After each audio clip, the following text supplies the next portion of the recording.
ప్రియులారా, ప్రభువైన యేసుక్రీస్తు నామమున మీకు శుభములు. TWT తెలుగు జీవజలం కార్యక్రమానికి మిమ్మును ప్రేమపూర్వకంగా ఆహ్వానిస్తున్నాము. రండి, పరిశుద్ధ దేవుని వాక్యాన్ని కలిసి నేర్చుకుందాం.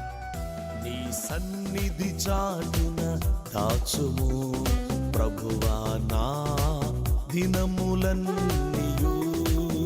నీ సన్నిధి చాటున దాచుము ప్రభువా నా దినములన్నీయు. నీ శక్తితో నన్ను కాయుము దేవా నా వత్సరములన్నీయు. నీ శక్తితో నన్ను కాయుము దేవా నా వత్సరములన్నీయు.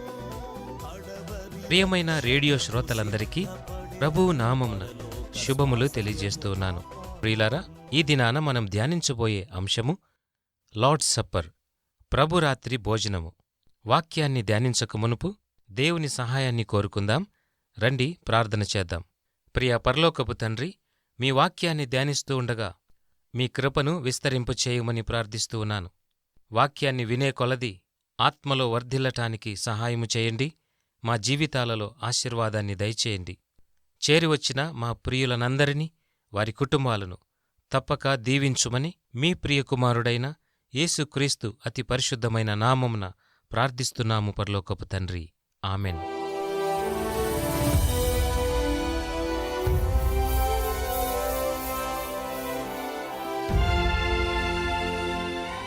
దేవుడు తన ప్రజలకు ఒక ప్రత్యేక భోజనాన్ని సిద్ధపరిచాడు. యూదా ఇస్కరియోతు యేసు ప్రభువును అప్పగించక మునుపు ఆయన తన శిష్యులతో కలిసి చేసిన చివరి భోజన సమయం. అందుకే దీనిని ప్రభురాత్రి భోజనము అని పిలుస్తూ ఉంటారు. ఈ భోజనం ద్వారా ప్రభువైన యేసుక్రీస్తు మీద మనకు ఉన్నటువంటి ప్రేమను సూచిస్తూ ఉన్నది. కొరింథీయులకు రాసిన మొదటి పత్రిక 11వ అధ్యాయంలో పౌలుగారు దీనిని గురించి వివరించి చెప్తూ ఉన్నారు. ఈ అధ్యాయం మధ్యభాగం నుండి ప్రభురాత్రి భోజనం గురించి ఆయన వివరించి చెప్పారు.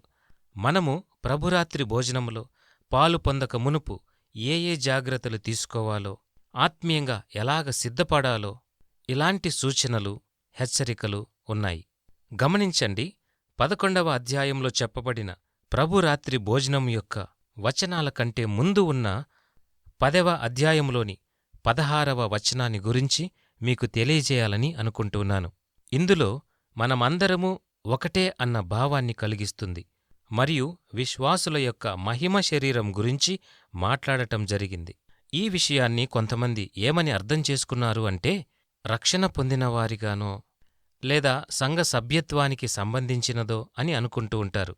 వాస్తవానికి ఇది జరగవలసినది సిద్ధాంతాలను బట్టి మాత్రం కాదు. ఇది కేవలం అంతరంగిక మార్పుకు సంబంధించినది మాత్రమే. ఒక వ్యక్తి సంపూర్ణమైన పాపక్షమాపణ, రక్షణ పొందినప్పుడు ఈ సార్వత్రిక సంఘంలో ఒక సభ్యునిగా ఎంచబడతాడు. ఈ విషయాన్ని లేఖనాలలో కూడా మనం చదవగలం. ఇలాగున అంతరంగంలో జరిగినటువంటి మార్పును బట్టి వారు ఈ ప్రభురాత్రి భోజనంలో పాలుపొందుతూ ఉంటారు. మనం సాధారణంగా భోజనం గురించి ఆలోచన చేసినప్పుడు ఆ భోజనం చేయటానికి చాలా సమయం పడుతుంది. సరుకులను తీసుకురావటానికి కొద్ది సమయం, దానిని సిద్ధం చేయటానికి మరింత సమయం, ఆ భోజనం తయారు కావటానికి చాలా సమయం పడుతుంది కదా. అంతేకాదు, సిద్ధపరచబడినటువంటి భోజనం తిన్న తర్వాత ఆ గిన్నెలను కడగటం, మిగిలిన వాటిని సిద్ధపరచటం, ఇలాంటి పనులు సాధారణంగా ఉంటాయి. ఈ పనిని రోజుకు 2 సార్లు లేదా 3 సార్లు చేయటం వల్ల దినానికి చాలా గంటలు అవసరమవుతుంది. ఒకవేళ మనం భోజనం చేయాల్సిన అవసరం లేకపోతే ఎంత సమయం ఆదా అవుతుందో కదా. మనకు తెలిసిన విధంగా ఒక ఎలుగుబంటి ఒక్కసారి తిన్న తర్వాత ఏ విధంగా 4 లేదా 5 నెలలు ఆహారం లేకుండా ఉండగలుగుతుందో, అలాగున మనకు కూడా ఉంటే ఎంత బావుంటుంది కదా. అయితే నిద్రపోయే సమయంలో మనం ఏ పనీ చేయలేము. కాని మనం ప్రతిరోజూ ఈ పనులను చేయాల్సిన అవసరం లేకపోతే ఎంత బావుంటుంది. ఇక్కడ ఒక విషయాన్ని గమనించాలి. ఎందుకు దేవుడు మనకు దినానికి 2 లేదా 3 సార్లు తినేటువంటి పద్ధతిని ఉంచాడు? గమనించాలి, ఆత్మీయంగా మనము ఆయన మీద ఆధారపడాలి అన్న ఉద్దేశమే. ఆయన ఉనికిని మనం జ్ఞాపకం చేసుకోవాలి. ఆయన సహాయము లేకుండా మనం జీవించలేము అని తెలుసుకోవాలి. మరొక విషయం జ్ఞాపకం చేసుకుందాం. యూదులను వాగ్దాన దేశం నడిపించిన సమయాన వాళ్ళు ఎడారి ప్రాంతములో దేవుడు వారికి మన్నాను కురిపించాడు. ఆ విషయం గుర్తుంది కదా? విశ్రాంతి దినము తప్ప ప్రతిరోజు వారు బయటికి వెళ్లి భోజనాన్ని సిద్ధపరచుకోవాలి. వారు ఆ మన్నాను విశ్రాంతి దినం కొరకు దాచిపెట్టుకోకూడదు. ఎందుకంటే అది చెడిపోతుంది కాబట్టి. అదే రీతిగా దేవుడు కూడా తన పిల్లలకు ఒక ఆత్మీయ ఆహారాన్ని సిద్ధపరిచాడు. దీనినే పరిశుద్ధ ప్రభురాత్రి భోజనం అని మనం పిలుస్తూ ఉంటాం. ఈ ఆహారం వలన లేదా ఈ భోజనం వలన ఆత్మీయంగా బలపడుతూ ఉంటాం. ప్రియులారా, గమనించండి, ఆత్మీయంగా బలపడటానికి మనకు వేరే మార్గం ఏమీ లేదు. ధనాన్ని వెచ్చించి మనం అంగడికి వెళ్ళి విశ్వాసాన్ని కొనుగోలు చేయలేం కదా. మనము కుళాయి దగ్గరికి వెళ్ళి ఒక గ్లాసు విశ్వాసాన్ని తీసుకోలేము. మనం ఆత్మీయంగా ఎదగటానికి వాక్యము, ప్రభురాత్రి భోజనము, ఇలా ఆత్మీయమైన విషయాలు తప్ప ఏ రకంగా కూడా ఆత్మీయంగా ఎదగటానికి అవకాశం లేదు. గమనించండి, ఈ ప్రభురాత్రి భోజనాన్ని మనం నిర్లక్ష్యం చేస్తే విశ్వాసం తగ్గిపోతుంది మరియు అది ఆవిరైపోతుంది. అది మనలను బలహీనపరుస్తుంది, చివరికి కనబడకుండా పోతుంది. చాలామంది క్రైస్తవులు చెబుతారు, మనం విశ్వాసాన్ని పోగొట్టుకోకూడదు అని. ఒక్కసారి విశ్వసించిన తరువాత ఎప్పటికీ పోగొట్టుకోలేము, అది పోదు అంటారు. అవ్వచ్చు, కాని అది వాక్యానుసారం కాదు. వాక్యము చాలా హెచ్చరికలు విశ్వాసులకు అనేకమార్లు గుర్తుచేస్తూ ఉన్నది. వాక్యం ఎప్పుడు కూడా హెచ్చరిస్తూ ఉంటుంది. ఎందుకంటే మనం విశ్వాసంలో ఎదుగుతూ బలపడుతూ రావాలి. అప్పుడు మన శత్రువైన అపవాది చేతికి మనం చిక్కకుండా ఉంటాం. దుష్టుడైన సాతాను మన విశ్వాసాన్ని ఎప్పుడూ నాశనం చేయాలని పన్నాగాలు వేస్తూ ఉంటాడు.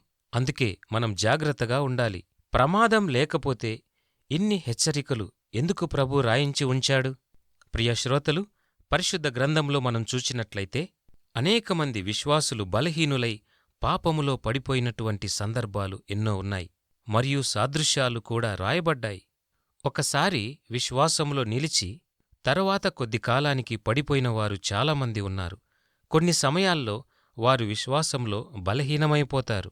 మరికొన్ని మార్లు దేవునిపైనే తిరుగుబాటు చేసి తమ విశ్వాస జీవితంలో పడిపోయినటువంటి వారు, అనగా బలహీనులైనటువంటి వారు కూడా ఉన్నారు. అంతేకాదు, వారి అవిధేయతను బట్టి తిరిగి పాత జీవితంలోనికి వెళ్ళిపోయినటువంటి సందర్భాలు, జీవితాలను అనేకమందిని మనం చూడగలం. గమనించండి, అవిశ్వాసి అవటానికి చాలా కాలం పట్టదు. ఎవరైతే పాపపు జీవితాన్ని వదిలి పశ్చాత్తాపంతో వచ్చినట్లయితే తిరిగి పరలోక రాజ్యాన్ని స్వతంత్రించుకోగలరు. అది ఎంత ఆనందకరమైన రోజు! ఒక పాపి రక్షించబడితే పరలోక రాజ్యంలో ఉన్నటువంటి దేవదూతలు ఎంతో సంతోషించి గానప్రతిగానములు చేస్తారని మనం వాక్యంలో వింటూ ఉన్నాం. ఒక వ్యక్తి దేవునితో వ్యక్తిగత సంబంధం కలిగి ఉండటం మనం చూచినప్పుడు మనకెంతో సంతోషం కలుగుతుంది. వారు మళ్లీ తిరిగి పాత జీవితానికి ఒకవేళ వెళ్ళినట్లయితే ఎంతో దుఃఖము కూడా, అనగా బాధపడుతూ ఉంటాం. ప్రియులారా, ఈ విషయాన్ని మాట్లాడటం ద్వారా ఏదో మిమ్మల్ని ఆధ్యాత్మిక జీవితంలో లేక విశ్వాసంలో బలహీనపరచటం కాదుగాని పరిశుద్ధ గ్రంథంలో ఎన్నుకోబడుట అన్న ఒక సిద్ధాంతం ఉన్నది. దానిని మీకు తెలియజేయాలని ఆశపడుతూ ఉన్నాను. ఆయనకు తెలుసు ఎవరు ఖచ్చితంగా మారుమనసు పొందుతారో అన్నది. మనల్ను పోగొట్టుకోవటం ఆయనకు ఇష్టం లేదు. ప్రియ శ్రోతలు, గమనించండి, సాంప్రదాయబద్ధంగానో లేదా ఆసక్తితోనో లేదంటే ఎవరైనా ఏమైనా అనుకుంటారో అన్న ఉద్దేశంతో ఒకవేళ మనం ప్రభురాత్రి భోజనంలో పాలు పొందితే అది మన బలహీనతలకు దారితీస్తుంది. దేవుడు మనము ఆత్మీయంగా పరిపక్వత కలిగిన వారముగా ఎదగాలని ఆశపడుతూ ఉన్నాడు. వాక్యము మనకు ఏ విధంగా విశ్వాస జీవితంలో ఒక త్యాగము లేదా సమర్పణ కలిగి జీవించటం నేర్పిస్తుందో మనం కూడా ఆసక్తితో, సమర్పణతో వాటిని నేర్చుకోవాలి. మనం ఆధ్యాత్మికంగా ఎదుగుతూ ఉంటాం.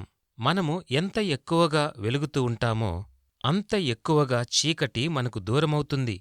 అప్పుడు మనలో కలిగేటువంటి ఈ ఆనందాన్ని ఇతరులు చూడగలరు, గమనించగలరు. మన ప్రేమ, మన సేవా పరిచర్య, మనం ప్రభు కొరకు ఏమి చేయగలుగుతున్నాము అన్నది సమాజం గమనిస్తూ ఉంటారు. ఒకప్పుడు దేవుని బిడ్డగా ఉన్నటువంటి ఒక వ్యక్తి విశ్వాసంలో పడిపోయినప్పుడు మాత్రమే అవిశ్వాసి అని పిలువబడతాడు.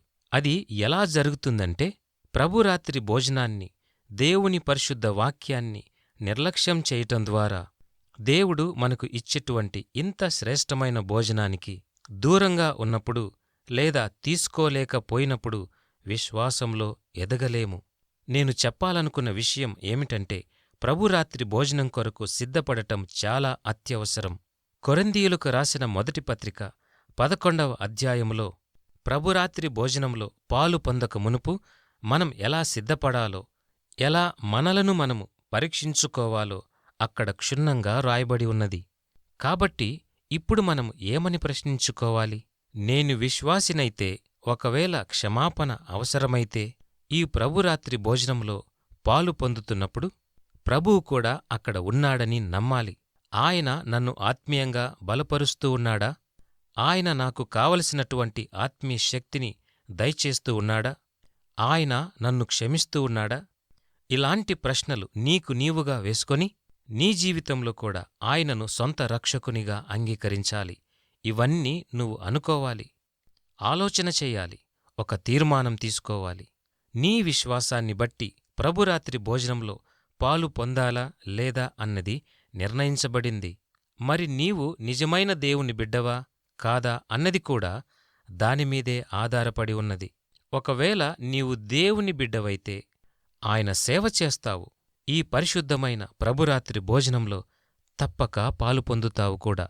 అంతేకాదు, నీ ప్రతి పాపాన్ని ఒప్పుకుంటావు. ఎప్పుడైతే ప్రభువు మనలో జీవిస్తూ ఉంటాడో పాపక్షమాపణ పొందడము, పశ్చాత్తాపపడటము ఇవన్నీ నీకు తెలిసిపోతూ ఉంటాయి. నీలో జరిగేటువంటి ఆ మార్పును నీవు తప్పకుండా గమనిస్తావు, స్పర్శిస్తావు. అవసరమైన పాపక్షమాపణ తప్పకుండా పొందుకుంటావు.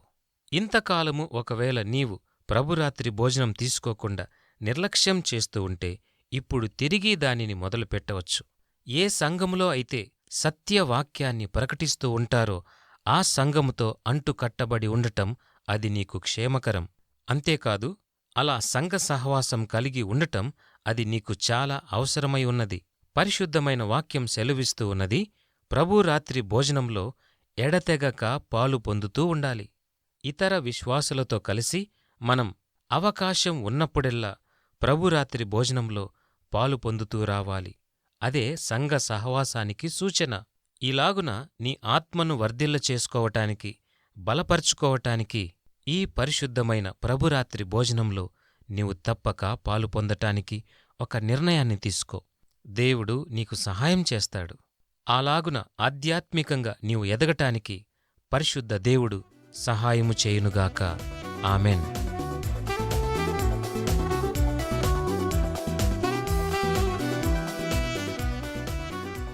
వివరములకై మా ఇమెయిల్ listenersfeedback@gmail.com. వాట్సాప్ SMS కొరకు మా ఫోన్ నంబర్ 8523304790. పరిశుద్ధ దేవుడు మిమ్మును దీవించునుగాక. ఆమెన్. నీ సన్నిధిలో జీవించిన అబ్రహాము కాపాడబడెను, శారాను ముట్ట నివ్వలేదు, ఇస్సాకును దీవించినావు. నీ సన్నిధిలో జీవించిన అబ్రహాము కాపాడబడెను, శారాను ముట్ట